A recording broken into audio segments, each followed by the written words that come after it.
ஒரு மாநிலத்தினுடைய ஜனநாயகத்தினுடைய இதயம் அப்படின்னு சொல்லி எதை சொல்றோம் அப்படின்னா அங்க இருக்கக்கூடிய அந்த வாக்காளர்களை தான். 2026 தேர்தலை முன்னிட்டு வெளியான தமிழ்நாடு இறுதி வாக்காளர் பட்டியல் நம்ம TNPSC group 1, group 2, VAO, SI தேர்வுகளுக்கு, கரண்ட் அஃபேர்ஸ், பாலிட்டி இந்த மாதிரி கேள்வியா வரக்கூடிய மிக முக்கியமான ஸ்டாட்டிஸ்டிக்கல் டேட்டா அதான் நம்ம பார்க்க போறோம். இது ஒரு முழுமையான gender wise, constituency wise, district wise best current டேட்டாவா இருக்கும். இது ஏஐ வச்சு எடுத்ததெல்லாம் கிடையாது. இது முழுமையான எஸ்ஆர்டி ஸ்டடி சர்க்கிள் குரூப்ல ரெடி பண்ணது. இந்த வீடியோ முழுசா பாத்தீங்க அப்படின்னா நீங்க ஐஏஎஸ் எக்ஸாம்ல ஒரு 5 மார்க் கொஸ்டின் கேட்டா கூட நீங்க இது சம்பந்தமா எழுதிடலாம். ஸோ என்னென்ன டேட்டா அப்படின்றதான் சொல்றோம். அது சம்பந்தமான முழுமையான விவரங்கள் நீங்க உங்களுடைய நாலேஜை வச்சு நீங்க 1 மார்க், 2 மார்க், 3 மார்க், 5 மார்க் அந்த மாதிரி எது கேட்டா கூட நீங்க எழுதிக்கலாம். இந்த வாக்காளர் பட்டியல் சிறப்பு தீவிர திருத்தம் 2026 அதாவது SIR அப்படின்னு சொல்லுவோம். அது முடிஞ்ச பின்னாடி தொடர்ந்து தமிழக தலைமை தேர்தல் அதிகாரி அதாவது CEO அப்படின்னு சொல்லுவாங்க அர்ச்சனா பட்நாயக் 2026 ஆண்டுக்கான இறுதி வாக்காளர் பட்டியலை அதிகாரப்பூர்வமா வெளியிட்டு இருக்காங்க. அதுக்கு பேரு அந்த SIR விரிவாக்கம் என்ன அப்படின்னா special intensive review. So SIR என்றால் என்ன அப்படின்னா வாக்காளர் பட்டியல் சிறப்பு தீவிர திருத்தம் தமிழ்ல 2026 ஸ்பெஷல் இன்டென்சிவ் ரிவிஷன். வாக்காளர் பட்டியல் புதுப்பிக்கும் மிகப்பெரிய ஒரு தேர்தல் செயல்முறை தான் இந்த SIR அப்படின்னு சொல்றது. இந்த 2026 இந்த ரிவிஷன் பிரகாரம் சுமார் தமிழ்நாட்டில் 74,07,207 வாக்காளர்கள் நீக்கப்பட்டிருக்காங்க. அது டூப்ளிகேட்டா இருக்கலாம், அல்லது இறந்தவர்களா இருக்கலாம், இடமாற்றம் அடைஞ்ச காரணங்களா இருக்கலாம். ஸோ எது எப்படியோ இவ்வளவு பேர் நீக்கப்பட்டிருக்காங்க. ஸோ இப்போ இருக்கக்கூடிய பட்டியல் மிகவும் துல்லியமானதாக இருக்கும் அப்படின்னு சொல்றாங்க. இதனால நம்மளுக்கு தேர்தல் வெளிப்படைத்தன்மையோட நடக்கும் அப்படின்னு உறுதி செய்யப்பட்டிருக்குது இந்த SIR மூலியமா. ஸோ இந்த SIR முடிவுல பிப்ரவரி 23, 2026 நிலவரப்படி அன்னைக்கு தான் அதை வெளியிட்டாங்க. அந்த ஃபைனல் எலக்டோரல் 2026 வெளியிட்டது. ஸோ மாநிலத்தினுடைய மொத்த வாக்காளர் எண்ணிக்கை அப்படின்னு பார்த்தீங்கன்னா 5,67,07,380 பேர், அதாவது 5.67 கோடி அப்படின்னு நம்ம அப்ராக்சிமேட்டா வச்சுக்கலாம். இதுல ஆண் வாக்காளர்கள் பாத்தீங்கன்னா 2,77,38,925, பெண் வாக்காளர்கள் பாத்தீங்கன்னா 2,89,60,838, மூன்றாம் பாலினர் 7,617 பேர் இருக்கிறாங்க. வெளிநாடு வாழ் வாக்காளர்களும் இருக்கிறாங்க, 2,352 பேர் இருக்கிறாங்க. இதுல முக்கியமான உண்மை என்ன அப்படின்னா இப்போ ஆண்கள் 2.77 கோடி அப்படின்னு சொல்லிட்டோம், பெண்கள் 2.8 கோடி அப்படின்னு சொல்லிட்டோம். ஸோ தமிழ்நாட்டில் பெண் வாக்காளர்கள் ஆண் வாக்காளர்களை விட அதிகமாக இருக்கிறாங்க அப்படின்றது புரிவாயிருக்கு. கிட்டத்தட்ட 12,71,913 பெண்கள் அதிகமாக இருக்கிறாங்க ஆண்களை விட.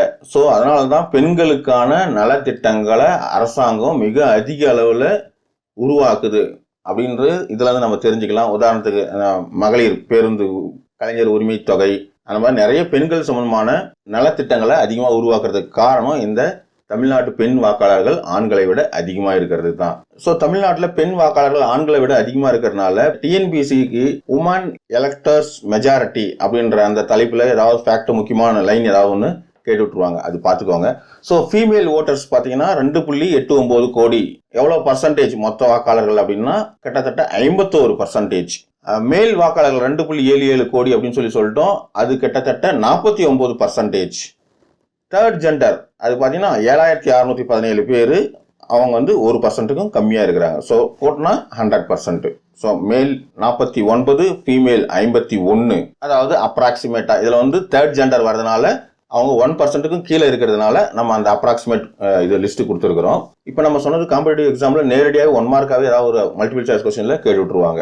ஸோ இது இல்லாமல் 18 19 வயசு இருக்கக்கூடிய புதிய வாக்காளர்கள், ஏன்னா அவங்க 18 வயசு ஆனால் தான் ஓட்டு போட முடியும் இல்லைங்களா. அப்போ இப்போதான் 18 19 வயசு அப்படின்னா அவங்க இப்பதான் ஃபர்ஸ்ட் டைம் ஓட்டு போடுவாங்க. ஏன்னா கடைசியாக நாடாளுமன்ற எலெக்ஷன் நடந்துச்சு. அப்போ 18 வயசு ஆகாதவங்க இப்போ 18 வயசு ஆகியிருக்கும். அவங்க அதாவது 18 19 வயசு இருக்கக்கூடிய புதிய வாக்காளர்கள் பார்த்தீங்கன்னா 12,51,742 பேர். மூத்த குடிமக்கள் அப்படின்னு சொல்லுவோம் 85+, 85 வயதுக்கு மேற்பட்டவர்களை மிக மூத்த வாக்காளர்கள் அப்படின்னு சொல்லுவோம். அவங்க பாத்தீங்கன்னா 3,99,668 பேர் இருக்கிறாங்க. மாற்றுத்திறனாளி வாக்காளர்கள் பாத்தீங்கன்னா கிட்டத்தட்ட 4,63,398 பேர் இருக்கிறாங்க. அடுத்தது பாத்தீங்கன்னா அசம்பிளி கான்ஸ்டிடியூஷன் வைஸ் பார்க்கலாம். மேக்சிமம் மினிமம், அதாவது வெரி இம்பார்ட்டன்டான எக்ஸாமுக்கு ரொம்ப முக்கியமான இடம் இது. ஸோ தமிழ்நாட்டில் பார்த்தீங்கன்னா 234 சட்டமன்ற தொகுதிகள் இருக்குது, நமக்கு தெரியும். செங்கல்பட்டு மாவட்டத்தில் இருக்கக்கூடிய சோழிங்கநல்லூர் அதுதான் தமிழ்நாட்டிலே அதிக வாக்காளர்களை கொண்ட தொகுதி. கிட்டத்தட்ட 5,31,991 வாக்காளர்கள் இருக்கிறாங்க. சோழிங்கநல்லூர் செங்கல்பட்டு மாவட்டம் தமிழ்நாட்டில் அதிக வாக்காளர்களை கொண்ட தொகுதி. 234 தொகுதியில முதல் இடத்துல இருக்கக்கூடிய வாக்காளர்களை அதிகமாக கொண்ட தொகுதி சோழிங்கநல்லூர் செங்கல்பட்டு மாவட்டம். என்ன காரணம் அப்படின்னா, அங்க கிட்டத்தட்ட ஐடி நல்லா வளர்ச்சி அடையுது, அர்பனா வளர்ச்சி அடையுது, அதெல்லாம் மக்கள் அடர்த்தி அதிகம். இதெல்லாம் ஒரு காரணமா சொல்றாங்க. அதை விட்டா அதுக்கு அடுத்தது அதிகமா இருக்கக்கூடியது ஆவடி. கிட்டத்தட்ட 4.28 லட்சம் வாக்காளர்கள் இருக்கிறாங்க. ஆவடி திருவள்ளூர் டிஸ்ட்ரிக்ட்ல இருக்குது. முதல் இடம் சோழிங்கநல்லூர் செங்கல்பட்டு மாவட்டம், இரண்டாம் இடம் ஆவடி திருவள்ளூர் மாவட்டம். ஸோ குறைந்த வாக்காளர்கள் உள்ள தொகுதி அப்படின்னு சொல்லி பார்த்தோம் அப்படின்னா, ஹார்பர் சென்னையில் இருக்கக்கூடிய துறைமுகம் தொகுதி குறைந்த வாக்காளர்களை கொண்ட தொகுதி. ரொம்ப கம்மியா 1,16,896 வாக்காளர்கள் தான் இருக்கிறாங்க. இது டிஎன்பிஎஸ்சிக்கு ரொம்ப முக்கியமான ஒரு டேட்டா. ஏன்னா ஹார்பர் தொகுதி தமிழ்நாட்டில் இருக்கக்கூடிய 234 தொகுதியில மிக குறைந்த வாக்காளர்களை கொண்ட தொகுதி எது அப்படின்னா துறைமுகம் தொகுதி. ஹார்பர் சென்னையில இருக்கக்கூடிய சென்னை டிஸ்ட்ரிக்ட் 1,16,896 ஓட்டர்ஸ் தான் இருக்கிறாங்க. ரெண்டாவது குறைந்தது அப்படின்னு சொல்லி பார்த்தோம்னா எக்மோர் சென்னையில் இருக்கக்கூடியது. அது கிட்டத்தட்ட 1.34 லட்சம் ஓட்டர்ஸ் இருக்கிறாங்க. அங்க தமிழ்நாட்டில் கிட்டத்தட்ட எல்லா தொகுதியிலும் நிறைய தொகுதிகளில் பெண் வாக்காளர்கள் தான் அதிகம். ஒரு சில தொகுதிகளில் மட்டும்தான் ஆண் வாக்காளர்கள் அதிகம். டிஸ்ட்ரிக்ட் வைஸ், அதாவது மாவட்டம் வாரியா பார்க்கும்போது கிட்டத்தட்ட 38 மாவட்டத்தில் 37 மாவட்டம் பெண் வாக்காளர்கள் தான் அதிகம். ஒரே ஒரு மாவட்டம் மட்டும்தான் ஆண் வாக்காளர்களை அதிகமாக கொண்ட மாவட்டமா இருக்குது. கஸ் பண்ணியிருப்பீங்க, தமிழ்நாட்டில் ஆண் வாக்காளர்களை அதிகமாக கொண்ட ஒரே மாவட்டம், பெண்களை விட ஆண் வாக்காளர்கள் அதிகமாக கொண்ட ஒரே மாவட்டம் தருமபுரி மாவட்டம். இது ரொம்ப எக்ஸாமுக்கு ரொம்ப முக்கியமான கேள்வி. பெண் வாக்காளர்களை விட ஆண் வாக்காளர்கள் அதிகமாக இருக்கக்கூடிய ஒரே மாவட்டம் தருமபுரி மாவட்டம். அப்போ கிட்டத்தட்ட 37 மாவட்டங்கள்ல ஆண்களை விட பெண்கள் அதிகமா இருக்கிறாங்க, தருமபுரியை தவிர. ஸோ பாலின விகித போக்கு கடந்த 10 ஆண்டுகளுக்கு மேல தமிழக வாக்காளர் பட்டியலில் பெண்களுடைய ஆதிக்கம் அதிகரித்து வருது. அதனால தான் பெண்கள் சம்பந்தமான நலத்திட்டங்களா உருவாக்கிக்கிட்டே வராங்க. ஸோ இந்த டிஎன்பிசி காம்படிட்டிவ் எக்ஸாம், குரூப் எக்ஸாமுக்கு எல்லாமே expected questions, very high probability topic என்ன அப்படின்னா, இந்த 2026 தமிழ்நாடு டோட்டல் ஓட்டர்ஸ் கேட்பாங்க. 5.67 கோடி.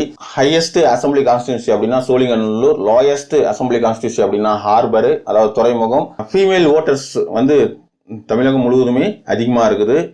இந்த 2 மார்க் கொஸ்டின்ல நம்ம எக்ஸ்பெக்ட் பண்றது என்ன அப்படின்னா, எஸ்ஐஆர் ரிவிஷன் அப்படின்னா என்ன, ஜெண்டர் வைஸ் எலக்ட்ரல் ட்ரெண்ட் எப்படி இருக்குது, ஆண் பெண் விகிதம் அப்படின்னு சொல்றோம் இல்லைங்களா, அது எலக்டோரல் அப்டேட்டட் ப்ராசஸ் அது எப்படி நடந்தது, இந்த டிஸ்ட்ரிக்ட் வைஸ் ஓட்டர்ஸ் டிஸ்ட்ரிபியூஷன் எப்படி இருக்குது, அர்பன் ரூரல் எலக்ட்ரல் பேட்டர்ன்.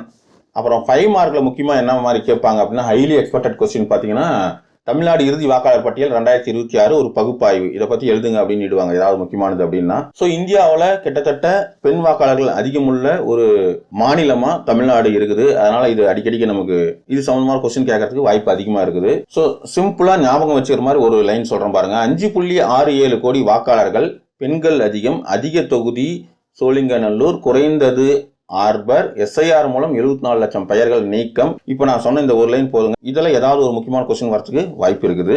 முக்கியமான சில டேட்டாஸ் மட்டும் கொஞ்சம் வேகமாக சொல்லிடுறேன், நீங்க ஞாபகம் வச்சுக்கோங்க, குறிச்சு வச்சுக்கோங்க. இந்த வீடியோ உங்களுக்கு கண்டிப்பா ரொம்ப யூஸ்ஃபுல்லா இருக்கும். சேவ் பண்ணி வச்சுக்கோங்க, அடிக்கடிக்க போட்டு கேட்டு பாருங்க, உங்களுக்கு ஞாபகம் வர வரைக்கும். இதை மனப்பாடம் பண்ண தேவையில்ல, வாக்காளர்கள் எண்ணிக்கையெல்லாம் மனப்பாடம் பண்ண தேவையில்ல. தரவு தெரியணுன்றதாக தான் வாக்காளர்களுடைய எண்ணிக்கையை சொல்றோம். ஆனால் டேட்டாவை அந்த எந்த மாவட்டம் எந்த தொகுதி இதெல்லாம் வந்து கொஞ்சம் நல்லா ஞாபகமாக வச்சுக்கிறதுக்காக திரும்ப திரும்ப நீங்கள் கேட்டிங்கன்னா போதும், உங்களுக்கு ரொம்ப யூஸ்ஃபுல்லாக இருக்கும்.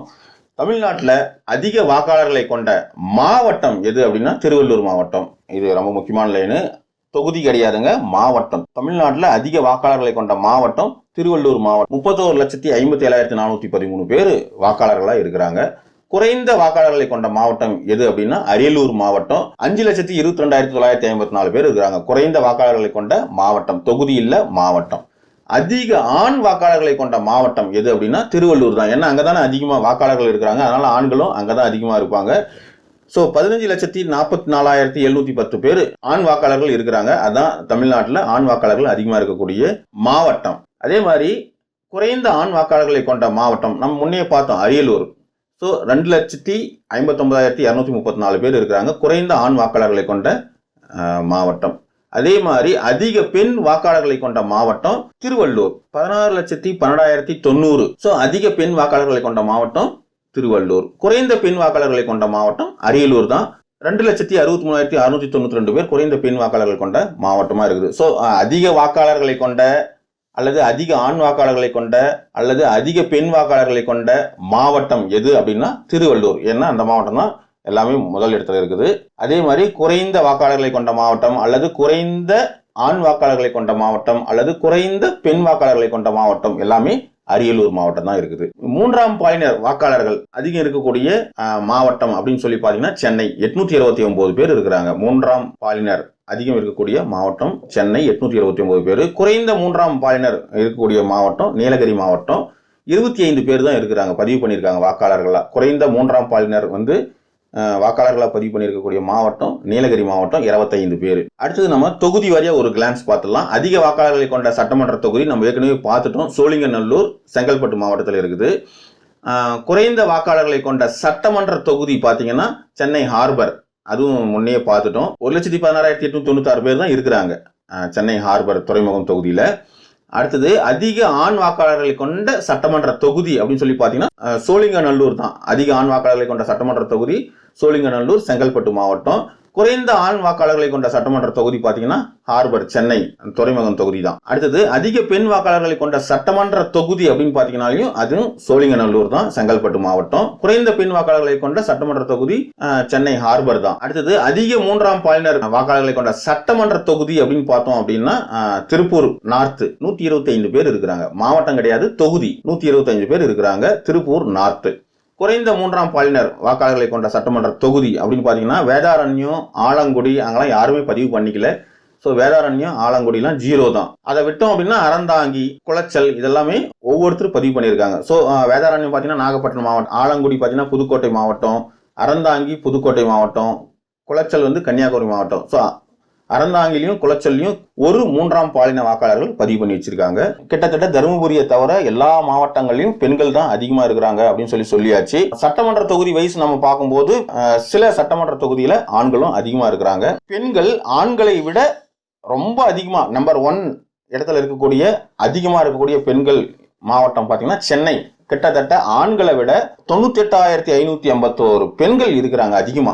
ஆண் வாக்காளர்களை விட பெண் வாக்காளர்கள் மிக அதிகமா இருக்கக்கூடிய மாவட்டம் எது அப்படின்னா சென்னை மாவட்டம். 98,581 பெண் வாக்காளர்கள் ஆண் வாக்காளர்களை விட அதிகமா இருக்கிறாங்க. கிருஷ்ணகிரி மாவட்டத்தில் பெண் வாக்காளர்கள் ஆண்களை விட 1,140 பேர் அதிகமா இருக்கிறாங்க. பெண்களை விட ஆண் வாக்காளர்கள் அதிகம் உள்ள ஒரே மாவட்டம் தருமபுரி. கிட்டத்தட்ட 9,336 ஆண் வாக்காளர்கள் பெண்களை விட அதிகமா இருக்கிறாங்க. அதாவது ஆண் வாக்காளர்கள் பெண்களை விட 9,336 பேர் அதிகமா இருக்கிறாங்க தருமபுரி மாவட்டத்தில்.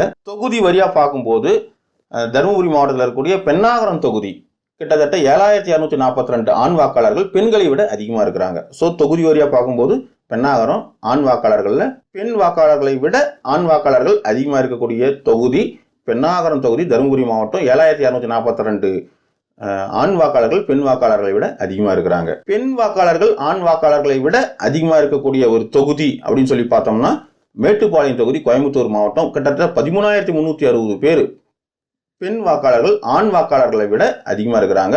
ஆண் வாக்காளர்களை விட பெண் வாக்காளர்கள் அதிகமா இருக்கக்கூடிய தொகுதி மேட்டுப்பாளையம். ஸோ இந்த முழுமையான ஒரு டேட்டா உங்களுக்கு டிஎன்பிஎஸ்சிக்கு இல்ல யூபிஎஸ்சி எந்த எக்ஸாம் வந்தாலும் சரி, தமிழ்நாடு சொந்தமா ஏதாவது இந்த வாக்காளர்கள் சம்பந்தமா கொஸ்டின் கேட்டாங்கன்னா கண்டிப்பா ஹை ஸ்கோரிங் உங்களுக்கு வரதுக்கு வாய்ப்பு இருக்கக்கூடிய ஒரு வீடியோ தொகுப்பு தான் இது. இப்போ நம்ம சொன்ன ஸ்டாட்டிஸ்டிக்ஸ் எல்லாத்தையுமே நீங்க நோட் பண்ணி வச்சுக்கோங்க. நாளைக்கு இன்டர்வியூ எங்கன்னா போனீங்கன்னா கூட உங்களுக்கு ரொம்ப யூஸ்ஃபுல்லா இருக்கும். இந்த வீடியோ சேவ் பண்ணி வச்சுக்கோங்க, பின்னாடி உங்களுக்கு என்னைக்காவது யூஸ் ஆகும். இந்த வீடியோ உங்களுக்கு யூஸ்ஃபுல்லா இருந்ததா இல்லையா அப்படின்றது கமெண்ட்ல சொல்லுங்க. பிடிச்சிருந்தா ஒரு லைக் போட்டு விடுங்க.